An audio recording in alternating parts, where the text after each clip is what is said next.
Welcome to the Black Real Estate Voice podcast. I'm your host, Kevin Jefferson. This episode, we will be talking to Makeda Smith. She will be discussing 5 ways you can create income with your real estate license besides selling actual properties. Let's listen into the show. So you believe that instead of having 7 different type of businesses for your multiple streams, utilize that one stream and have 7 different legs. Yes, that's it. Because I am not so like with real estate, it's so much. So you have real estate as a terminology. So it's kind of like an org chart. So if you have real estate at the top, then you have all of these streams pouring off of real estate. So you can have your investment property pouring off of it. You can have your real estate transactions pouring off of it, your courses, your master classes. You can have real estate events. So it's so much surrounding real estate that you can have these multiple legs, as you said, to be able to build these multiple streams. And that way it makes sense. It keeps you from not having to be all over the place trying to keep up with all these different streams of income. And then a lot of people, like my coach used to say, we looking for streams. We're not looking for trickles. So people have trickles when really you need to close up that trickle so that you can be streaming in some of these other areas. And that's amazing. So do you still get coached?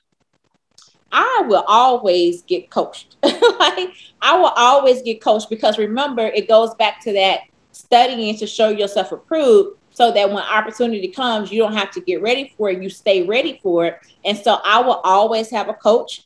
And it would be somebody who is above me or somebody who also keeps me accountable.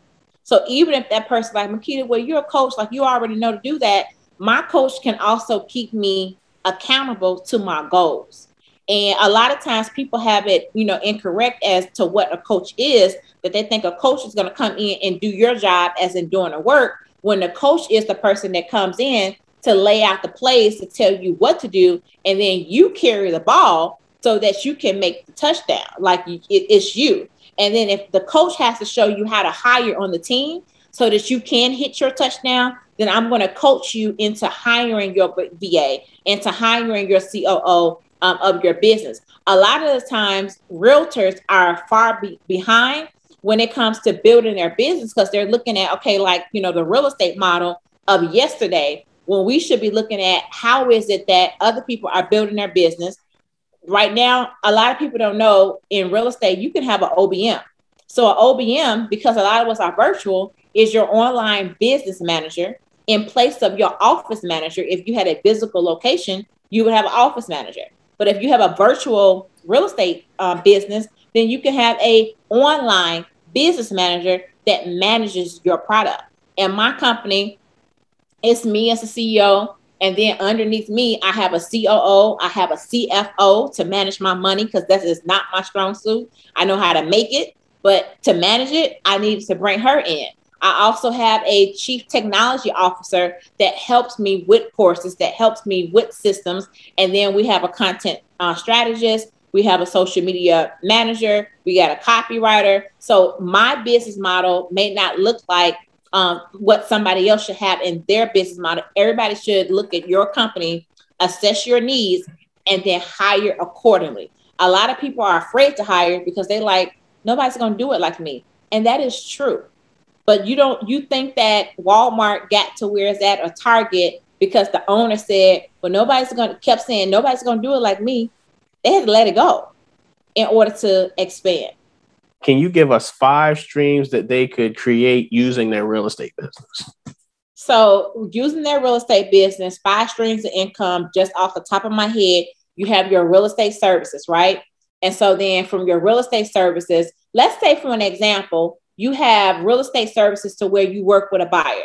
Now, from you working with a buyer, you can have a stream of consultation links to where you have paid consultations. Do you know that there was a realtor in Chicago, and I never did this. I told her she was crazy, but I was like, well, people paying her, they paying her. She would get a buyer and she would charge them a retainer's fee. So if they wanted to retain her to work with them as the exclusive realtor, she would charge them between $250 and $500. I said, you got people paying you $250 and $500 up front just to say that they gonna work with you? And she was like, yes. And I was like, wow. And so that went through her brokerage, of course. But the fact that somebody would pay her, again, you talked about how do you get people to pay you for your actual services when there's other people out there doing it for free? It's all about how you package and you present yourself before an audience. So let's say you have buyer services. Now you got buyer consultations that you get paid for. Let's say you take that and now you create an ebook for first-time home buyers. Then you take that ebook and you flip that ebook into a course. Now you got the course that you didn't create for first-time home buyers. But let's say, for an example, you take that, all those things that you got under your belt. Now you're going to start having buyer virtual summits. So that where you're charging $97, you're charging $67. And then you invite all of guests. Like you can be a guest because you're a lender. And just like you just gave them information about that bum loan product. Now you come on, you talk to people at this event about this loan product. So now I think I'm on, I don't know if that's a 4th string or a 5th string, but then from that virtual event, you can take it to where now you have an in-person conference, right? So from an in-person conference, I'm going more than 5 strings. So then now you have your apparel line. So let's say you have, the t-shirt line that's all about real estate as well. Let's say you have the home buying journal as well. You have the home buying, planner. So all of those different things can actually fall into multiple streams of income. I can probably keep going if we roll out, your business model and how that looks like. And then I can find the streams of business easily. And let's say, for an example, Kevin, that's just from you having buyer services. So now we got seller services. You just basically repeat the same process. Now, where you will probably blend some things would be the virtual event. So you can do that for buyers and sellers. But like that t-shirt can speak to a seller now instead of speaking to a buyer. That planner can now be for a seller selling their house. Then it can be for a buyer. Oh, I didn't even get into how people are scared because I didn't gave this to a bunch of people. I don't think not one has launched it yet, even though they said that they are, a home buying program to where people are paying $10 or $20 a month to be a part of your home buying program. And people have free Facebook groups. And yes, people will pay you for your paid Facebook group if you show them the value.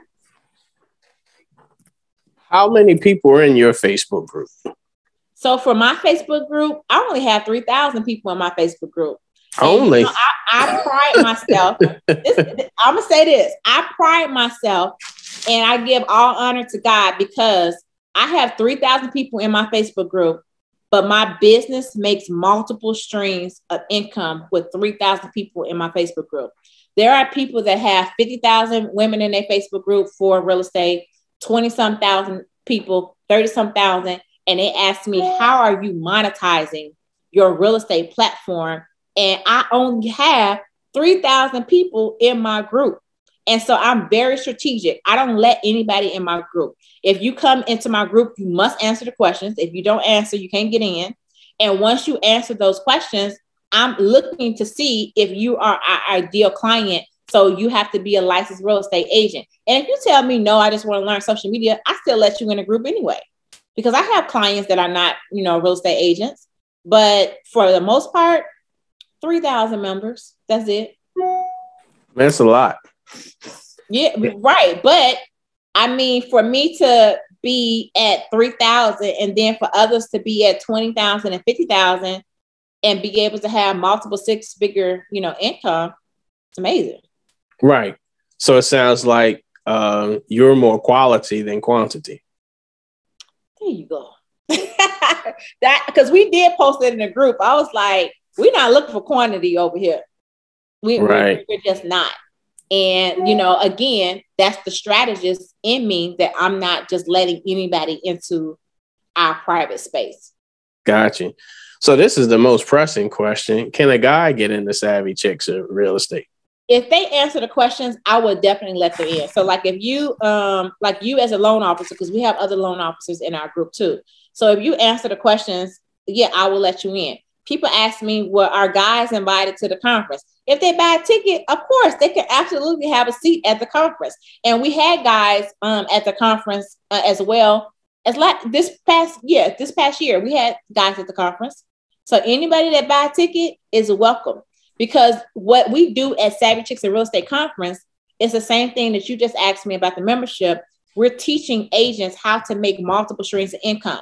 So I have people from property management, people that's flipping properties, people that's buying and holding. We had somebody this past year, Davon Reeves, who bought a friend with her college bestie or whatever, about a hotel with her college bestie. So now we introduced to realtors that they can actually, as a Black person, which less than 2% are hotel owners, can actually buy a whole hotel. Like you can have your own Hilton under your belt if you wanted to, so that they are not just dependent upon real estate transactions again. Some other things, we had broker owners on there as well. We had attorneys to tell you how to protect your brand, what type of business contracts you should be using. So a whole host of different people to show you how to maximize. This year, next year, I want to get people to talk more about this Bitcoin crypto. Now, I didn't been pushing away from it all this time, but I think we got to start having a conversation about it for those who want it as an actual option. Got you. Wow. This was a great interview. A lot of great information. How much is it to get your course? So for the membership program, it's $47 for the penthouse. And then it is $97 per month for the mansion program. To get my course, the courses range from $47 to $147. So they're all very inexpensive. Okay, awesome. Yeah.